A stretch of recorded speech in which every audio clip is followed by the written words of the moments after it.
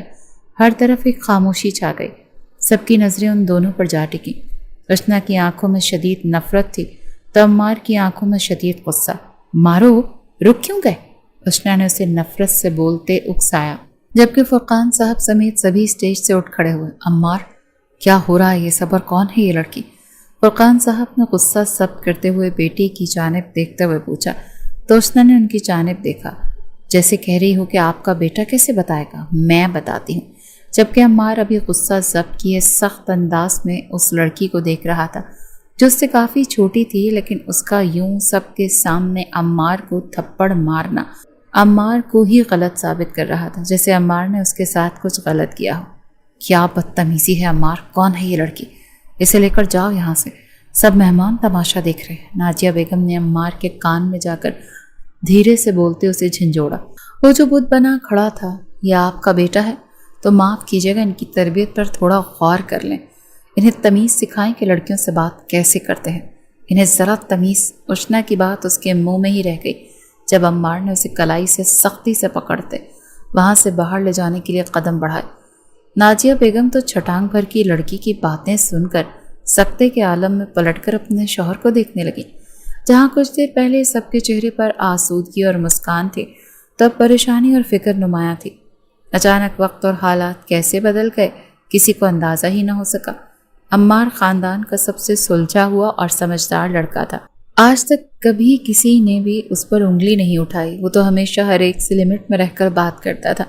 پھر آج ایک انجان لڑکی نے کیسے آ کر اس پر نہ صرف ہاتھ اٹھایا بلکہ سب کے سامنے اس کی اچھی خاصی بے عزتی بھی کر دی، اس کی تربیت پر بھی انگلی اٹھا گئی۔ یہ سب کچھ سہن کرنا فرقان صاحب کے بس کی بات نہ ہوئی۔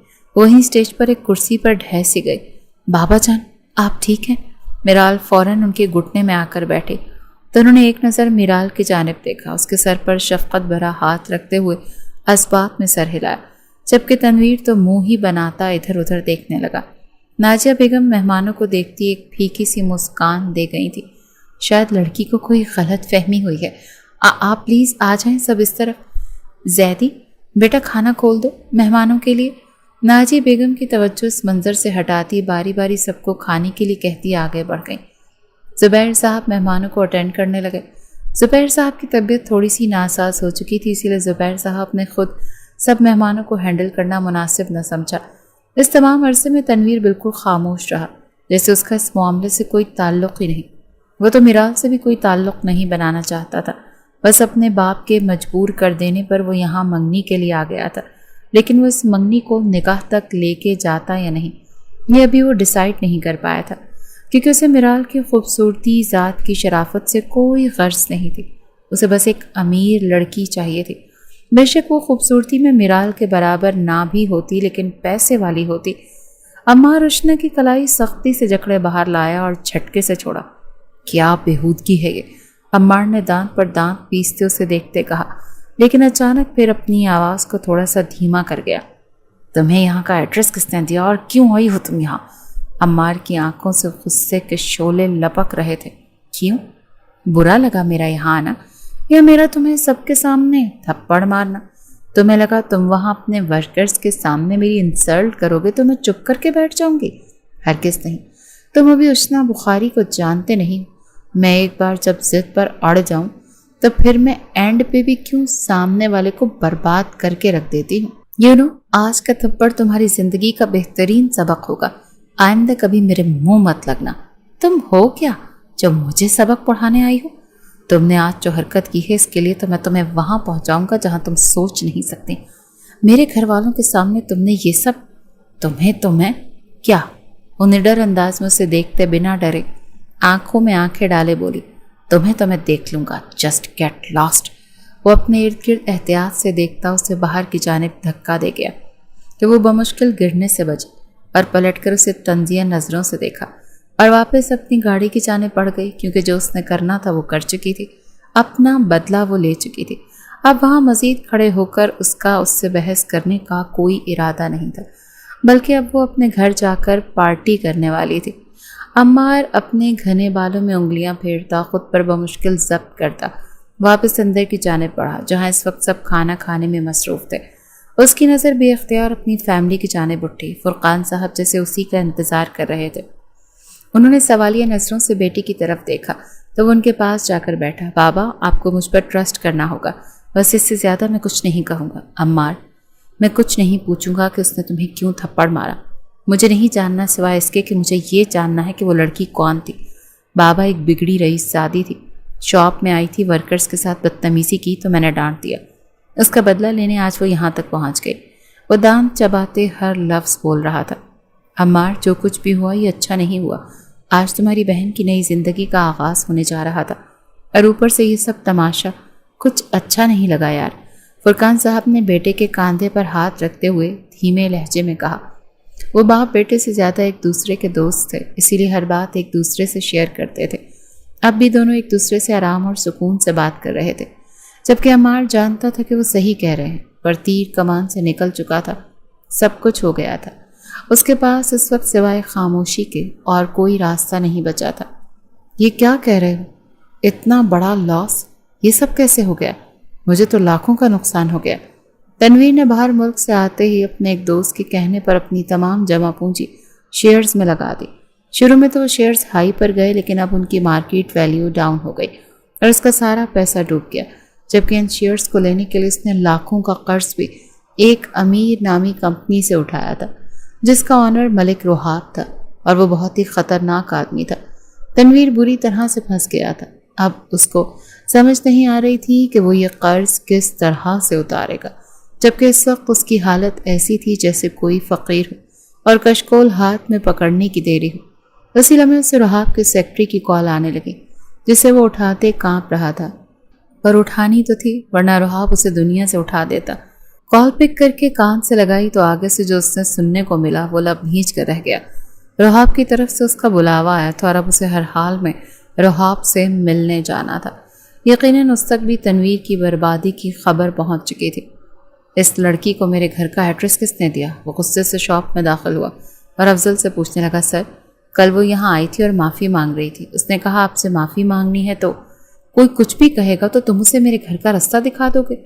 عمار کا بس نہیں چل رہا تھا کہ آج وہ افضل کو سیدھا کر کے رکھ دے۔ سر، وہ ضد لگا کر کھڑی ہو گئی تھی۔ افضل بھائی کے ساتھ کتنی دیر یہاں کاؤنٹر پر کھڑی رہی۔ مجبور ہو کر افضل بھائی نے نمبر دیا۔ علی شیر نے بیچ میں آتے عمار کو ساری بات بتائی۔ ہماری دکانداری خراب کر رہی تھی وہ، مزید گویا ہوا، اور کل وہاں گھر آ کر اس نے سارا فنکشن برباد کر دیا۔ مجھے سب گھر والوں کے سامنے اس نے…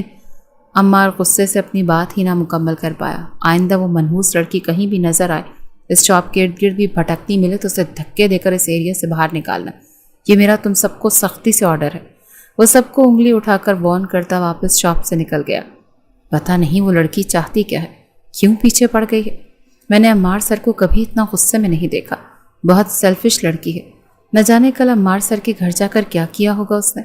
علی شیر نے افضل کے کاندھے پر ہاتھ رکھتے اسے تسلی دی، جبکہ وہ خاموش رہا۔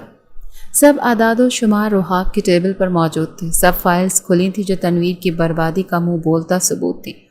ان سب پر فائلز کو دیکھتے ہوئے تنویر کچھ بول ہی نہ پایا، جبکہ روحاب ونڈو کے پاس کھڑے سگریٹ سلگاتے اس کا کش لیتے اس کی جانب مڑا۔ 50 لاکھ کا قرض اٹھایا ہے تم نے ہماری کمپنی سے، تمہاری قابلیت دیکھ کر تمہیں یہ قرض دیا اور تم نے سارا ڈبو دیا۔ اب تم مجھے صاف لفظوں میں بتاؤ کہ میرے 50 لاکھ کیسے لوٹاؤ گے؟ روحاب ملک کی بات پر تنویر سوچوں میں غرق ہو گیا۔ مسٹر روحاب ملک کے پاس ساری زندگی بھی ملازموں کی طرح کام کرے تو بھی 50 لاکھ پورے کر کے نہیں دے سکتا تھا۔ اسے سمجھ نہیں آ رہا تھا کہ اس کے ساتھ یہ سب کیا ہو گیا۔ اس کا جی چاہا یہ کوئی خواب ہو، بھیانک خواب، اور اس کی آنکھ کھلے اور سب ٹھیک ہو جائے۔ آپ جانتے ہیں میں راتوں رات ڈوبا ہوں، مجھے تھوڑا وقت دیں، مجھے سنبھلنا ہے، اور میں وعدہ کرتا ہوں آپ کی ایک ایک پائی چکا دوں گا۔ کب؟ آگے سے سوال آیا۔ کم از کم مجھے 6 ماہ تک کا وقت تو دیں، یہاں کل کا بھروسہ نہیں، اور تم 6 ماہ مانگ رہے ہو۔ میں تمہیں 1 ہفتے کا وقت دیتا ہوں، 1 ہفتے کے اندر 50 لاکھ مجھے واپس کرو یا… روحاب چیئر پر بیٹھتا، سگریٹ کا دھواں ہوا میں چھوڑتا تنویر کو گہری نظروں سے دیکھنے لگا۔ شاید کوئی سیکنڈ آپشن بھی تھا، تنویر نے اسے سوالیہ نظروں سے دیکھا۔ یا اپنی منگیتر کو ایک رات کے لیے مجھے دے دو۔ رحاب کی بات سنتے تنویر کے ہاتھ کی مٹھیاں سختی سے بھینچی، چہرے پر ایک دم کرختگی چھا گئی۔ آپ حد سے بڑھ رہے ہیں ملک صاحب، میری منگیتر میری عزت ہے اور آپ مجھ سے میری عزت مانگ رہے ہیں۔ وہ ایموشنلی غصہ ضبط کرتے بولا، تو ٹھیک ہے، 1 ہفتے کے اندر 50 لاکھ لے آؤ، ورنہ پھر انجام کے ذمہ دار تم خود ہوگے۔ وہ سگریٹ کو ایسٹرے میں مسلتا اٹھا اور دروازے کی جانب پیش قدمی کی۔ آپ میری منگیتر کو کیسے جانتے ہیں؟ تنویر کے سوال پر وہ ایک لمحے کو رکا اور دھیما سا مسکرایا۔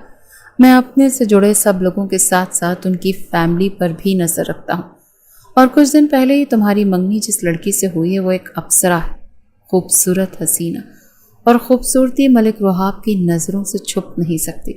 1 ہفتہ ہے، اچھے سے سوچ لو کیا کرنا ہے۔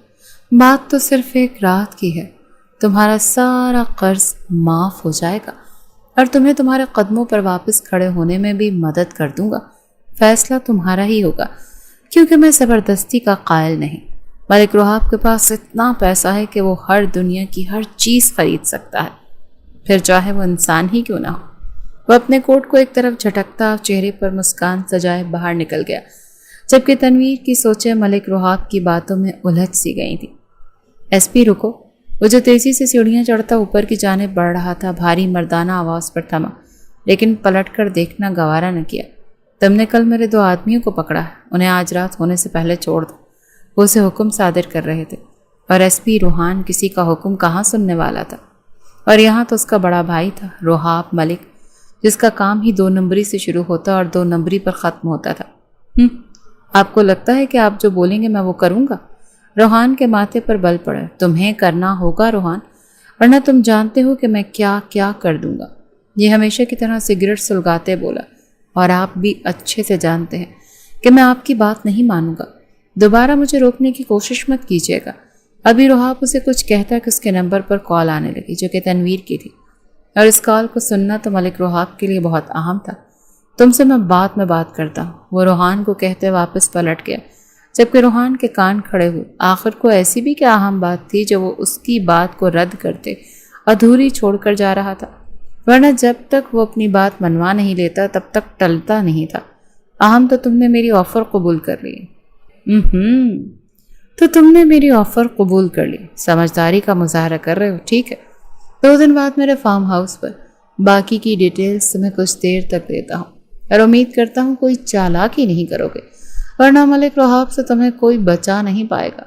وہ کال کاٹتا حویلی سے باہر نکل گیا، جبکہ روحان گہری سوچ میں ڈوبا۔ کیا ہے 2 دن بعد فارم ہاؤس پر؟ کیا کرنے کا ارادہ ہے ان کا؟ کچھ تو گڑبڑ ہے۔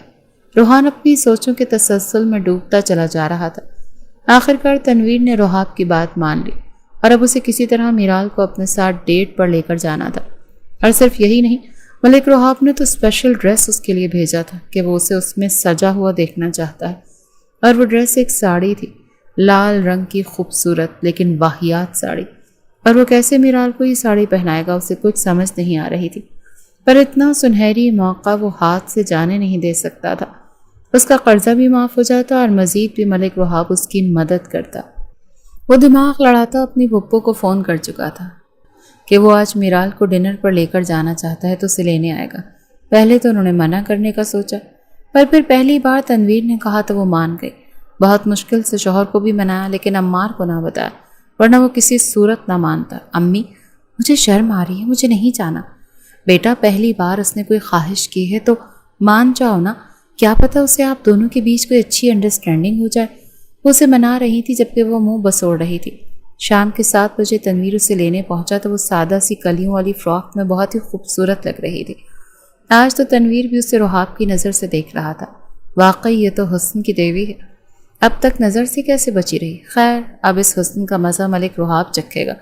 وہ شال خود پر اچھے سے لپیٹے اس کے ساتھ گاڑی میں بیٹھی، اسے ایک اچھے سے ریسٹورانٹ میں لے آیا، اسے ہلکی پھلکی باتیں کرنے لگا کہ میرال کو کمفرٹ فیل ہو۔ کھانے کھاتے کافی دیر وہ ایک دوسرے سے نارمل گفتگو کرتے اب میرال کو پرسکون کر چکا تھا۔ میرال، میں تمہارے لیے کچھ لایا ہوں اور میں چاہتا ہوں کہ تم اسے پہنو، اور پلیز انکار مت کرنا، اب ہم بہت جلد ایک ہونے والے ہیں۔ تو ایک پیکٹ اس کی جانب بڑھا گیا۔ اس میں کیا ہے؟ وہ حیران ہوتی۔ تم خود دیکھ لو۔ لیکن پہلے مجھ سے پرومس کرو کہ تم پہننے سے انکار نہیں کرو گے. یہ میری دلی خواہش ہے. وہ ساڑی کو دیکھ کانپ اٹھی. یہ تو بہت عجیب سی ہے تنویر, مجھے پہنتے شرم آئے گی. یار تمہیں صرف میں دیکھوں گا اور کوئی نہیں. اور تم اوپر شال اوڑھ کر باہر آنا نا, بس میرے سامنے ہٹا دینا, میں ایک نظر دیکھوں گا, پر تم واپس اپنا ڈریس چینج کر لینا. پلیز انکار مت کرنا, بہت دل سے یہ ساڑی لی ہے تمہارے لیے. وہ انکار کرتی پر تنویر نے بھی اسے منا کر دم لیا. اس میں ہیلز بھی ہیں, وہ بھی پہننا. وہ اسے اٹھتے دیکھ فوراً بولا تو وہ شاپنگ بیگ اٹھاتی ہوٹل کے باتھ روم آ گئی اور وہاں چینج کرنے لگی. چینج کر کے وہ اپنی شال کھولتی باہر آئی. اسے یوں لگ رہا تھا جیسے سب اسی کو دیکھ رہے ہیں. میں بل پے کر چکا ہوں, آ جاؤ گاڑی میں چلتے ہیں. وہ فوراً اس کا ہاتھ تھامے باہر لایا. تنویر یہ ساڑی چینج بھی تو کرنی ہے نا, کر لینا, پہلے میں جی بھر کر دیکھ تو لوں. اسے پیسنجر سیٹ پر بٹھاتے خود ڈرائیونگ سیٹ پر آیا. کچھ راستہ ہی کٹا تھا کہ میرال کو کچھ غلط ہونے کا احساس ہوا. ہم کہاں جا رہے ہیں؟ ابھی تھوڑی دیر میں پتہ چل جائے گا, وہ معنی خیزی سے بولا. میرال نے حیرت سے اسے دیکھا اور کچھ ہی دیر میں وہ ایک بہت بڑے فارم ہاؤس میں انٹر ہوئے. یہ کس کا گھر ہے تنویر؟ وہ حیران ہو رہی تھی. اندر چلو بتاتا ہوں. نہیں, مجھے گھر جانا ہے. میرال کا حلق خشک ہوا تھا. یہاں تک آ کر کیسے جانے دوں جانے من, تھوڑی دیر کی بات ہے, پھر چلتے ہیں. اس کا ہاتھ تھامے اسے اندر کی جانب تقریباً زبردستی لے کر آیا تھا. میرال کی آنکھوں سے آنسو بہہ نکلے. پلیز یار اب اتنا سچ سنور کر رونا مت, اتنی پیاری اور ہاٹ لگ رہی ہو, مجھے دیکھنے تو دو. اس حسن کو سب سے پہلے میں چکھ نہیں سکتا, لیکن کیا دیکھ بھی نہیں سکتا؟ تنویر یہ آپ کیسی باتیں کر رہے ہیں, پلیز مجھے گھر لے چلیں. ایک منٹ, کال آ رہی ہے, میں ذرا سن لوں. وہ کال ریسیو کرتا اسے نظر بھر کر دیکھ رہا تھا. اب تم نکلو اور صبح واپس ملنا, آ کر اسے لے جانا, تب تک مجھے ڈسٹرب نہیں کرنا. ملک رحاب کی بات سنتے تنویر نے مسکرا کر اوکے کہتا ایک طرف ہوتا باہر نکل گیا. میرال اب وہاں بالکل اکیلے کھڑے تھے. وہ کتنی دیر گمسم وہیں کھڑی رہی اور ملک رحاب اسے اوپر ٹیرس سے دیکھ رہا تھا, ساتھ میں حرام مشروب کو حلق میں انڈیلتا. وہ اپنی نظروں کو میرال کے کندن جیسے روپ سے سیراب کر رہا تھا. اور پھر قدم بقدم وہ نیچے آئے تو میرال کسی انجان شخص کو دیکھ کر ایک دم ڈر سی گئی. کون ہو تم؟ دور ہٹو مجھ سے. وہ اس کے قریب آتے اس کی شال کھینچ کر دور اچھال گیا. اس کی دی گئی ساڑی میں قیامت لگ رہی تھی. میرال نے روتے ہوئے اپنے آپ کو بازو کراس کر کے صورت میں باندھتے خود کو اس کی نظروں سے بچانا چاہا. تم تو میری سوچ سے بھی زیادہ خوبصورت نکلی. مجھے گھر جانا. وہ دروازے کی جانب بڑھی کہ ملک رحاب نے اسے واپس پیچھے کھینچا. نہ بیبی نہ, پہلے میری رات کو تو رنگین بنا لو, پھر چلی جانا. تنویر, وہ اس کی بات سنتی گھبرا سی گئی اور تنویر کو پکارنے لگی, جس پر ملک رحاب قہقہ لگاتے ہنس دیا. کسے آواز دے رہی ہو؟ وہ تمہیں خود میرے پاس چھوڑ کر گیا ہے, اپنا قرضہ معاف کروانے کے لیے. وہ تمہیں ایک رات کے لیے مجھے دان کر گیا ہے. وہ اب سگریٹ سلگاتے اس پر سور پھونک رہا تھا. آپ جھوٹ بول رہے ہیں تنویر, ایسے مجھے چھوڑ کر نہیں جا سکتے. وہ بے یقین ہوئی, لیکن ملک رحاب اب مزید اس کے ساتھ بحث میں وقت برباد نہیں کرنا چاہتا تھا. اسی لیے ایک دم اس کی ساڑی کا پلو کھینچا تو وہ بری طرح بوکھلائی. اس کے جسم کی رعنائیوں کو دیکھتے ملک رحاب پر خماری سی چھا گئی. اس کا بس نہیں چل رہا تھا کہ وہ اس حسن کو فوراً اپنے قبضے میں لے لے جو اسے ترسا رہا تھا. عمار جو شاپ کو رات 10 بجے بند کر کے نکل رہا تھا, اچانک راستے میں بارش شروع ہو گئی اور اس کی بائک بھی خراب ہو گئی. اس کے ساتھ الجھا ہوا تھا کہ اچانک ایک طرف سے بھاگتی ہوئی لڑکی چلاتے ہوئے اس کی طرف لپکی. یہ تو لڑکی کی آواز. وہ ماتھے پر بل ڈال گیا. عمار, عمار, یہ تو میرا نام بھی جانتے ہے. عمار نے سر جھٹکتے اپنے کام پر فوکس کیا. اب اسے آواز بہت قریب سے سنائی دی تو اس نے رخ پھیر کر دیکھا. وہ لڑکی سیدھا آ کر اس کے سینے سے ٹکرائی. ٹکر اتنی زور کی تھی کہ عمار بمشکل گرنے سے بچا, لیکن مقابل لڑکی نے اسے اپنی دھڑکنوں کی دھمک سے ایک پل کو ساکت کر دیا. پلیز عمار, مجھے بچا لو. وہ لڑکی گہری سانسیں بھرتی مکمل بھیگی ہوئی عمار کو کہتے اس کے سینے سے لگی تھی. عمار نے ان 2 آوارہ لڑکوں کو دیکھا اور جھٹکے سے اس لڑکی کو خود سے پرے کیا تو اس کا چہرہ دیکھ کیا کچھ نہ یاد آیا. اوئے, یہ لڑکی ہماری, اسے ہمارے حوالے کر دو. ان میں سے ایک نے دھونس جماتے کہا. عمار نے ایک نظر اشنا کی جانب دیکھا جو بہت امید بھری نظروں سے اسے دیکھ رہی تھی۔ عمار کو اس کا کیا کچھ بھی نہیں بھولا تھا۔ عام حالات میں اگر وہ اس سے ٹکرائی ہوتی تو انسانیت کے ناطے ضرور اس کی مدد کرتا، لیکن اسے اس کے ساتھ انسانیت بھی نہیں دکھانی تھی۔ لے جاؤ، کس نے روکا؟ عمار کے الفاظ پر اشنا تو ایک پل کو گم رہ گئی۔ یہ کیا کہہ رہے ہو؟ ابھی اس کے الفاظ منہ میں تھے کہ ان میں سے ایک شخص آگے بڑھا۔ کیا کہا؟ یہی تو تربیت ہے میری، پھر کیوں مدد مانگ رہی ہو مجھ سے؟ عمار اس شخص اور اشنا کے بیچ آن کھڑا ہوا کہ اشنا اس کے باڈی بلڈر جسامت کے پیچھے چھپ سی گئی۔ پلیز مجھے معاف کر دو، مجھے ان سے بچا لو۔ اس کے آگے اپنے ہاتھ چھوڑ گئی۔ اس کی حالت بارش نے ابتر کر دی۔ ایک چھوٹا سا اسٹالر اس کے جسم کی رانائیوں کو چھپا نہیں پا رہا تھا۔ عمار نے اپنی نظروں کا رخ پھیرا۔ او ہیرو، چل ہٹ آگے سے اور اسے ہمارے حوالے کر۔ اپنے پیچھے اس شخص کی بات سنتا عمار ذرا سا پلٹا تھا اور کھینچ کر ایک گھونسا اس کے منہ پر دے مارا کہ اگلے ہی پل وہ لڑکھڑا کر نیچے گرتا بے ہوش ہو گیا۔ اس کی حالت دیکھتا دوسرا تو کچھ پل اپنی جگہ سے ہل ہی نہ پایا، لیکن پھر ایک دم آگے بڑھ کر عمار پر وار کرنا چاہا۔ عمار ایک طرف ہوتے اسے ڈوش دیتا، اس کے پیٹ میں ٹانگ مارتا، اسے پرے اچھال گیا۔ وہ پیٹ پر ہاتھ رکھتا چیخا تھا اور پھر وہاں سے بھاگ نکلا۔ اشنا تو اس کی دمدار لڑائی 2 منٹ میں ہی ختم ہوتے دیکھ ساکت تھی۔ اسے نظر انداز کرتا وہ واپس اپنی بائک کی جانب بڑھا اور اسے چیک کرتے اب سٹارٹ کر رہا تھا۔ پلیز عمار میری بات سنو۔ اس کے سامنے آ گئی، وہ رو رہی تھی اور عمار کو دیکھے جا رہی تھی۔ بائک سٹارٹ ہو چکی تھی۔ پلیز مجھے معاف کر دو، میں نے تمہارے ساتھ اتنا کچھ غلط کیا، تم نے پھر بھی میری مدد کی۔ وہ پھر سے اس کے سامنے ہاتھ جوڑ گئی۔ عمار نے غصے سے اپنی بائک کا کلچ دبایا اور ایک جھٹکے سے ریس دی۔ آواز فضا چیرتی چلی گئی مگر بائک اپنی جگہ سے نہ ہلی، جیسے بنا دیکھے غصہ صرف اسے سنایا گیا۔ عمار، وہ روتے ہوئے اس کی بائک کے ہینڈل پر ہاتھ رکھتے اسے اپنی طرف متوجہ کر رہی تھی۔ بائک پر بیٹھو اور اپنا ایڈریس بتاؤ، وہ اسپارٹ انداز میں بولا۔ وہ چاہ کر بھی اسے وہاں اکیلا چھوڑ کر نہیں جا پا رہا تھا۔ اس کی اتنی سی بات پر وہ نہال ہو گئی اور اس کی بائک پر بیٹھی اس کے کاندھے پر ہاتھ رکھ گئی۔ عمار نے بائک کو جھٹکا دیتے سٹارٹ کیا کہ وہ اچھل کر اس کی پشت سے جا لگی اور ایک بار اسے اپنا آپ محسوس کروا گئی۔ دور ہٹ کر بیٹھو، وہ اسے ڈپٹ گیا۔ کیا کروں، فرسٹ ٹائم بیٹھ رہی ہوں نا، اوپر سے تم جھٹکا دے رہے ہو تو اچھلوں گی ہی نا۔ اس کی بے ڈھنگی بات پر عمار کانوں تک سرخ ہوا اور موقع پہ کہی جانے والی بات پر اس موقع پر کر کے عمار کو اچھا خاصا سلگا گئی تھی۔ اب بنا اس سے بات کیے بائک کو سپیڈ دی تو وہ اس کے ساتھ چپک گئی۔ عمار نے لبوں کا نچلا کونا دانتوں تلے سختی سے دبایا۔ اس کے بتائے گئے ایڈریس پر بائک جھٹکے سے روکی۔ اترو اب، 1 منٹ سے پہلے، وہ سب سے بولا۔ اتر رہی ہوں، بائک کو ہوائی جہاز بنا کر لائے ہو، میرا تو دم ہی نکل جانا تھا۔ وہ اترتے ہوئے واپس اپنی ٹون میں آتے بولی۔ اتنی رات گئے، اکیلے نکلنے سے بہتر تھا تمہارا دم نکل ہی جاتا۔ وہ اسے طنزیہ بولا جبکہ سامنے نیم پلیٹ پر نظر ڈالتا نہ بھولا جس پر ملک ہاؤس لکھا تھا۔ وہ میں تو اس کی برتھ ڈے پر گئی تھی، راستے میں گاڑی خراب ہو گئی تو یہ سب۔ اچھا سنو، کیا تم نے مجھے معاف کر دیا؟ اس کے سامنے آتے پوچھنے لگی کہ عمار نے اسے نظر انداز کرتے اپنی بائک کو وہاں سے سپیڈ دی۔ اف، کتنا کڑک ایٹیٹیوڈ تو بنتا۔ تم بھی نہ اشنا، اس دن رکھ کے تھپڑ دے دیا سب کے سامنے۔ اب سب کے سامنے معافی مانگوں گی تو ہی یہ پنجابی گبرو مجھ سے پٹے گا۔ اف، وہ بارش میں بھیگتی باہیں پھیلائے اندر کی جانب بڑھ گئی۔ اس سے پہلے کہ وہ اس کی ساڑی کو کھینچ کے اتارتا اچانک سے وہاں روحان آن پہنچا۔ اس کے ہاتھ میں گن تھی جو اس نے روحاب پر تانی ہوئی تھی۔ اسے چھوڑ دیں فوراً مسٹر روحاب، اور خود کو قانون کے حوالے کر دیں۔ روحان کی بات پر روحاب کا دماغ بھاگ سے گھوما اور میرال کی ساڑی کے پلو کو کھینچ کے اس کے وجود سے اتار دیا۔ اب وہ صرف ایک لال گاؤن اور عیاں کرتے بلاؤز میں تھی۔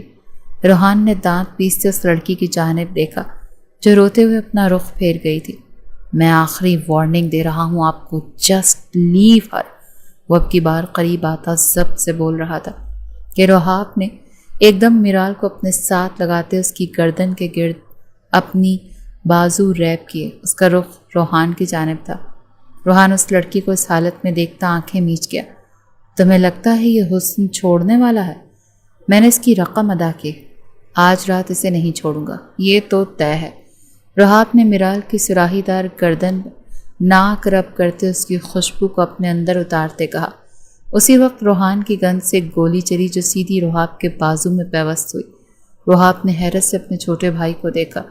وہ جھٹکا کھا کر پیچھے ہٹا کے میرال اس سے دور ہوتی روحان کی طرف لپکی اور اس کو خود کا محافظ گردانتی اس کے سینے میں جا چھپی۔ روحان نے اسے سنبھالتے اپنی جیکٹ اتارتے فوراً اسے پہنائی اور لیڈی کانسٹیبل کو بلاتے میرال کو وہاں سے باہر بھیجا۔ تم نے بہت غلط کیا ہے چھوٹے، اس کا تمہیں خمیازہ بھگتنا پڑے گا۔ وہ پلٹ گیا تھا۔ رک جائے، آپ کو گولی لگی ہے میں، روحان نے تڑپ کر اسے کہا، اس سے پہلے کہ میرے اندر کا شیطان جاگ جائے۔ یہاں سے چلے جاؤ۔ وہ بنا اس کی طرف دیکھے سیڑھیاں اوپر چڑھ گیا، جبکہ روحان گہرا سانس بھرتا اس لڑکی کی ساڑی کا اپر گاؤن اٹھاتا باہر نکل آیا۔ اپنی پولیس جیپ کے جانب بڑھتا وہ میرال سے اس کے گھر کا ایڈریس پوچھ رہا تھا۔ وہ روتے ہوئے اسے دیکھتی اپنا ایڈریس بتا رہی تھی۔ شرم نہیں آئی کسی نامحرم کے سامنے اس بےہودہ ساڑی میں جاتے ہوئے؟ میں نے جان بوجھ کر نہیں پہنی، یہ منگیتر نے گفٹ۔ وہ بول نہ پائی۔ منگیتر؟ کیا منگیتر کا رشتہ بھی اتنا مضبوط ہوتا ہے کہ اس کے سامنے تم لڑکیاں ڈیٹ پر جاؤ اور خود کو عیاں کرو؟ وہ گاڑی کو سپیڈ دیتا ساتھ ہی اسے بھی لتاڑ رہا تھا۔ جان بوجھ کر نہیں کیا، مما نے کہا چلی جاؤ، فرسٹ ٹائم کہا تو انکار نہ کرو۔ مما نے ہی کہا تھا یہ ساڑی بھی پہنو۔ اس کی بات پر اس بار میرال نے سر جھکائے، سر نفی میں ہلاتے آنسو بہانے شروع کر دیے۔ ایڈیٹ! اس کے گھر کے باہر گاڑی روکتا اسی لیے اندر بڑھا۔ کیسے جانے دیا آپ نے اس شخص کے ساتھ جب فون بھی نہیں اٹھا رہا؟ 12 بج گئے، نہ تنویر کا پتہ ہے نہ میرال کا۔ عمار بری طرح چلا رہا تھا، ساتھ بار بار فون نمبر ڈائل کر رہا تھا۔ عمار کہ تبھی اپنے عقب سے میرال کی روتی آواز سنتا وہ پلٹا۔ فرقان صاحب اور جاسیہ بیگم نے بھی دہل کر میرال کو دیکھا۔ میرال میری بچی! میرال فوراً آگے بڑھتے عمار کے گلے لگی۔ وہ ماں کی طرف نہیں گئی۔ عمار نے اسے اپنی باہوں میں چھپا لیا اور سامنے کھڑے ایس پی روحان کو حیرانی سے دیکھا، جس نے عمار کو ساری ڈیٹیلز بتا دیں کہ وہ کن حالات میں ملک روحاب کے فارم ہاؤس سے ملی۔ اسے اپنے ساتھ لگائے عمار نے اس سے سب کچھ پوچھا تو روتے روتے عمار کو سب بتا گئی۔ اس کے تن پر ابھی بھی روحان کی جیکٹ تھی۔ وہ بھی میرال کا بیان لینا چاہتا تھا، لیکن یہ بھی چاہتا تھا کہ اس کے گھر والے سامنے ہوں۔ فرقان صاحب نے قہر کی نگاہ اپنی بیوی پر ڈالی، جنہوں نے شرمندگی سے سر جھکا لیا۔ اس وقت تو ان کی حالت بہتر نہیں، لیکن صبح ہوتے ہی انہیں پولیس اسٹیشن۔ پلیز روحان بھائی، یہ معاملہ یہیں ختم کر دیں، میں خود اس معاملے کو دیکھ لوں گا۔ اچانک سے عمار کی بات سنتے روحان چونکا، کچھ پل خاموشی کی نظر ہو گئے۔ ٹھیک، جیسے آپ کی مرضی، جب بھی میری ضرورت ہو مجھے بتا دینا۔ عمار کے کاندھے پر تھپکی دیتے وہ باہر نکل گیا۔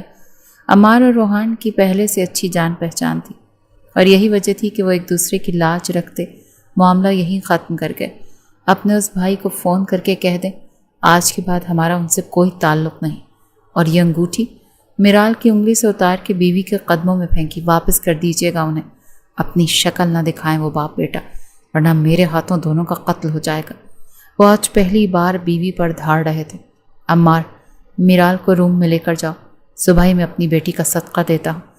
ایک بہت بڑی بلا ٹل گئی، اللہ کا شکر ہے۔ وہ غصہ ضبط کرتے دھاڑتے ہوئے اپنے کمرے کی جانب بڑھ گئے۔ بہت افسوس ہے امی، آپ کو ہیرے اور پتھر میں پہچان نہ آئی۔ عمار میرال کو سینے سے لگائے اندر لے گیا، جبکہ ناجیہ بیگم وہیں روتی رہ گئی۔ خسارہ تو ان کے حصے میں آیا تھا۔ اس واقعے کے 2 ہفتے گزر چکے تھے۔ تنویر گھر سے غائب ہو گیا تھا۔ ان 2 ہفتوں میں وہ واپس ہی نہیں آیا۔ کوئی نہیں جانتا تھا کہ وہ کہاں چلا گیا تھا، جبکہ ناجیہ بیگم ان کا سامان اور انگوٹھی سب لوٹا آئی تھی، جبکہ 2 بار آ کر زبیر صاحب ہاتھ جوڑ کر اپنے بیٹے کی طرف سے معافی مانگ کر گئے تھے، لیکن فرقان صاحب نے انہیں منہ بھی نہ لگایا۔ اگر معاف کر دیتے تو بیٹی کے ساتھ زیادتی تھی۔ ان کی بیٹی کی عزت کو ان کے بیٹے تنویر نے داؤ پر لگایا تھا۔ انہوں نے ان سے قطع تعلق کر لیا تھا۔ عمار نے تنویر کو بہت ڈھونڈا، لیکن وہ نہ جانے کہاں غائب ہو گیا تھا، یا غائب کروا دیا گیا تھا، رب ہی جانتا تھا۔ روحاب اس دن کے بعد پاکستان نہیں رکا، وہ دبئی چلا گیا تھا۔ وہ اگر یہاں رہتا تو روحان کو مار دیتا یا روحان اسے، اسی لیے اس نے منظر عام سے ہٹ جانا ہی مناسب سمجھا۔ روحان نے بہت سوچ بچار کے بعد عمار کے گھر کا رخ کیا اور اپنی عرض فرقان صاحب کے آگے رکھ دی۔ وہ کچھ پل تو سوچ میں ڈوبے رہ گئے، جس شخص کے بڑے بھائی نے میری بیٹی کی عزت پر ہاتھ ڈالا ہے، میں اس شخص کو کیسے اپنی بیٹی سونپ دوں؟ کیا گارنٹی ہے کہ کل کو وہ دوبارہ ایسا نہیں کرے گا؟ آپ کی بات بجا ہے، لیکن آپ یہ بھی جانتے ہیں کہ میں نے اپنے ہی بھائی پر گولی چلائی ہے۔ تب تو آپ کی بیٹی سے میرا کوئی تعلق بھی نہیں تھا، اور جب وہ میرے نکاح میں آ جائے گی تو کیا کسی کی جرت ہوگی کہ وہ ایس پی روحان کی بیوی کی طرف آنکھ اٹھا کر بھی دیکھ سکے؟ اس کی بات میں وزن تھا، لیکن فرقان صاحب میرال کو لے کر بہت وہمی ہو رہے تھے۔ بابا، میں روحان بھائی کو اب سے نہیں، بہت پہلے سے جانتا ہوں۔ آپ ان پر آنکھ بند کر کے بھروسہ کر سکتے ہیں۔ مجھے پورا یقین ہے یہ میری بہن کی حفاظت اپنی جان سے بڑھ کر کریں گے۔ عمار کا ووٹ اسے مل گیا تھا، جبکہ ناجیہ بیگم نے روحان کے سر شفقت بھرا ہاتھ رکھا۔ فرقان صاحب نے دعائے خیر کر دی۔ میں کل ہی نکاح کرنا چاہتا ہوں، مجھے اجازت دیں، فرقان صاحب کا ہاتھ تھامے بولا، جبکہ دروازے کے اس پار کھڑی میرال کا دل بری طرح دھڑکے جا رہا تھا۔ باہر جاتے عمار نے اسے سر پہ ہلکی سی چپت لگائی اور پھر اپنے سینے سے لگا لیا۔ یو آر لکی ون کہ تمہیں روحان بھائی جیسا جیون ساتھی مل رہا۔ وہ اس کے لیے خوش تھا۔ ویسے مسٹر ایٹیٹیوڈ، ہمارے نکاح کے بارے میں کیا خیال ہے؟ اچانک سے اشنا کی آمد پر وہ دونوں چونکے۔ ارے اشنا، تم؟ میرال نے اسے گلے سے لگایا۔ یہ سب؟ عمار حیران ہوا۔ عمار، اشنا 2 بار پہلے آ چکی ہے اور اس نے ہم سب سے اس دن کے اپنے رویے کی معافی بھی مانگ لی ہے۔ بابا اور امی نے اسے معاف بھی کر دیا ہے، اب تم بھی کر دو۔ اسے تو فوراً نکالو اس گھر سے باہر، بہت منحوس ہے یہ۔ عمار نے اسے چٹکی بجاتے باہر کی راہ دکھائی۔ ایویں ہی منحوس؟ میں تو بہت لکی ہوں، دیکھا نہیں کیسے اس ڈفر سے رشتہ ٹوٹ کر میرے پیارے بھیا سے رشتہ طے ہو گیا۔ اشنا کی بات پر وہ دونوں حیران ہوئے۔ بھیا؟ عمار؟ اس سے پہلے کہ اشنا کوئی جواب دیتی، روحان باہر نکل آیا۔ اشنا میری ہی بہن ہے، اور اس دن اس نے جو کچھ کیا مجھے بتا دیا ہے۔ روحان کی بات پر عمار نے اشنا کو سخت گھوری سے نوازا تو وہ منہ ہی منہ میں سوری بول رہی تھی۔ اس کی طرف سے میں تم سے معافی مانگتا ہوں۔ ارے روحان بھائی پلیز، معافی مانگ کر شرمندہ نہ کریں، میں تو کب کا بھول بھی چکا ہوں۔ عمار نے روحان کو دھیمے لہجے میں پیار سے کہا۔ یہ ہوئی نا بات، اب لگے ہاتھ، اندر چل کر ہمارے نکاح کی بھی بات کر لیں۔ اشنا روحان کے کان میں گھسی تو روحان نے اس کی بات پر اسے سخت گھوری سے نوازا۔ عمار کے کان کھڑے ہوئے۔ نہیں، بالکل نہیں، روحان بھائی ایسا سوچیے گا بھی مت۔ اس کی بات پر وہ تینوں سے دیکھتے ہنسی۔ میرال اور روحان کے نکاح کے بعد فرقان صاحب نے عمار کو زبردستی پاس بٹھاتے اشنا سے نکاح کرنے کو کہا۔ وہ پہلے تو نہیں مانا، لیکن پھر باپ کے حکم کی تعمیل میں چپ چاپ نکاح کر لیا۔ ایک طرف روحان میرال کی رخصتی لے رہا تھا تو دوسری طرف اشنا عمار کے سنگ یہی رخصتی لینا چاہ رہی تھی، اور عمار نے صاف انکار کر دیا۔ ابھی وہ کچھ بننا چاہتا ہے۔ اس بار روحان نے بھی عمار کی سائڈ لی۔ کچھ دیر میں مہمان کھانے کے بعد رخصت ہو گئے تو اشنا نظر بچا کر عمار کے روم میں گھس گئی۔ وہ فون پر بات کرتا ابھی مڑا تھا کہ اشنا اسے اپنے سامنے نظر آئی۔ وہ فوراً کال کاٹ گیا۔ یہاں کیا کر رہی ہو؟ تم سے آپ سے ملنے آئی ہوں۔ شرمانے کی ایکٹنگ کرتے ہوئے عمار کو وہ بہت ہی فضول سی لگی۔ نکلو یہاں سے، کسی نے دیکھ لیا تو کیا؟ وہ اس کے گلے کے گرد باہیں حمائل کر گئی۔ عمار تو اسے سکتے میں دیکھتا چلا گیا۔ بہت ہی کوئی واہیات لڑکی ہو تم۔ اس بار ذرا آواز دھیمی رکھے، شوہر کے ساتھ کچھ بھی واہیاتی نہیں ہوتی۔ خیر چھوڑو، تم تو ہو ہی سڑو، تمہیں تو رومانس کی الف بے بھی نہیں آتی۔ اتنی خوبصورت بیوی بنا کسی محنت کے مل جائے تو ایسے ہی ناقدری ہوتی ہے۔ وہ منہ بنا کر رخ پھیر کے جانے لگی کہ عمار نے ایک دم اس کی پیٹھ کے گرد بازو باندھے اس کی پشت اپنی جانب کھینچتے سینے سے لگایا۔ اس کی سائیڈ گردن پر اپنے لبوں کو مس کیا تو اشنا کی بولتی تو بند ہو گئی، لیکن ساتھ ہی پورے جسم میں کرنٹ دوڑ گیا۔ دھیرے سے اس کی نازک گردن کو لبوں میں لیتے اس پر دانتوں سے ہلکا سا بائٹ کرتا وہ اس کی سسکی نکلوا گیا۔ ہائے، یہ کیا کیا؟ وہ اپنی گردن تھامے اس کی جانب مڑ کر دیکھنے کی کوشش کرتی کہ عمار نے جھٹکے سے اسے اپنی جانب موڑا اور لپسٹک سے سجے لبوں کو ایک دم ہی اپنے ہونٹوں کی گرفت میں لیا۔ وہ تو بنا پلکیں جھپکے عمار کو دیکھے گئی، جو بہت ہی مہارت سے اس کی سانسیں انہیل کرتا اسے ڈریسنگ ٹیبل سے لگا گیا۔ کیا ہوا؟ وہ پل میں اس کی حالت بگاڑ گیا تھا۔ تم تو میرے ساتھ اف! وہ اس کے سینے پر مکہ چڑھ گئی۔ کیسا لگا ٹرائل؟ وہ اپنے لبوں پر نمی کو انگوٹھے کی مدد سے صاف کرتا اس کے لبوں سے لگا رہا تھا۔ توبہ ہے، میں چاہ رہی۔ وہ پلکیں جھکاتے سرخ چہرے کے ساتھ وہاں سے بھاگی تھی، جبکہ عمار کے قہقہے نے اس کا دور تک تعاقب کیا۔ اب نہیں کہے گی؟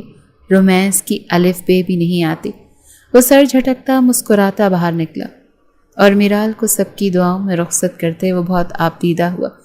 بیٹیاں گھر کا سکون بھی ہوتی ہیں، اور ان کے جانے سے گھر بے رونق سا بھی ہو جاتا ہے۔ کیا ہی اچھا ہوتا ہم اشنا کو رخصت کروا لیتے۔ کتنی خاموشی ہو گئی ہے، چہکتی سی رہتی ہے۔ اب دعا کر دیا کریں ناجیہ، اللہ ہماری بچیوں سمیت سب کے نصیب اچھے کرے، آمین۔ دروازہ کھلا تو حجلہ عروسی میں روحان نے آتے اسے سلام کیا۔ پہلی بار یوں اجنبی سے اپنا پن چھلکا تھا۔ اس کا گھونگھٹ الٹتے وہ اسے دیکھتا رہ گیا، اور اس پر پیسے وارتا وہ ایک طرف کو رکھتا صبح کسی فقیر کو دینے کا ارادہ باندھ گیا۔ یا آپ کی منہ دکھائی، ایک ڈائمنڈ بریسلٹ اس کی جانب بڑھایا تو میرال نے اپنی کلائی آگے کر دی۔ روحان نے وہ بریسلٹ اسے خود پہنا دیا۔ بہت پیارا ہے، میرال نے تعریف کی۔ تمہاری کلائی میں آ کر زیادہ خوبصورت لگ رہا ہے۔ وہ اس کا ہاتھ تھامے اسے سہلاتے ہوئے بولا تو وہ شرما کر پلکیں جھکا گئی۔ اس کے سر سے دوپٹہ ایک طرف کرتے وہ اس کی رعنائیوں کو دیکھتا خود پر ضبط کرتا پیچھے ہٹا۔ جائیں چینج کر لیں، کمفرٹیبل ہو جائیں گی۔ میرال چینج کر کر آئی تو وہ ایس پی صاحب پہلے ہی بیک گراؤنڈ سے ٹیک لگائے بیٹھے اسی کا انتظار کرتے موبائل اسکرولنگ کر رہے تھے۔ اس کے بستر پر ایک طرف ٹکتے ہی روحان نے لائٹس آف کر دیں۔ یہ آن کر دیں پلیز، مجھے ڈر۔ میرال کے الفاظ ابھی منہ میں ہی تھے۔ روحان نے اسے اپنے سینے سے لگا لیا۔ میرے ہوتے ہوئے تمہیں ڈرنے کی ضرورت نہیں۔ اس کے ماتھے پر لب رکھتا دھیرے سے اس کے لبوں پر جھکا تھا۔ اس کے لمس میں اس قدر پاکیزگی اور عقیدت تھی کہ میرال بھی اپنی جھجک دور کرتی اپنے محرم کو اپنا آپ سونپ گئی۔ دبئی کی ایک اونچی بلڈنگ کے 30ویں فلور کے ایک روم میں کھڑا وہ شخص موبائل پر اس لڑکی کو اپنے بھائی کی دلہن کے روپ میں دیکھ رہا تھا۔ اس پر گھونگھٹ اڑایا گیا تھا، پر اسے پل میں پہچان گیا۔ اس کے لبوں کو ایک مسکان نے چھوا۔ نیچے روحان کی طرف سے ایک کیپشن بھی تھا، چھوٹے بھائی کی بیوی بڑے بھائی کے لیے بہو کی جگہ ہوتی ہے۔ وہ سر جھٹکتا موبائل کوٹ کی پاکٹ میں رکھتا سگار کو منہ لگا گیا۔ وہ ایک آزاد پنچھی تھا اور آزاد ہی رہنا چاہتا تھا، پر اب یہ کنفرم تھا کہ وہ کبھی بھی پاکستان نہیں جانے والا، ورنہ اس کے بھائی کی زندگی کو وہ تنگ کر دیتا۔ اسی لیے اس نے دور رہنا ہی پریفر سمجھا۔ ارے جا کہاں رہے؟ یہ سارے فساد کی جڑ تنویر کہاں؟ اس کا حال بھی دیکھتے ہیں۔ ایک پرانی بند کال کوٹری میں وہ رسیوں سے جکڑا ہوا زخموں سے چور گن گن کر سانسیں لے رہا تھا، کیونکہ اس کی موت کا وقت ابھی مقرر نہیں ہوا تھا، جبکہ باقی سب اپنی اپنی زندگی کی طرف لوٹ چکے تھے۔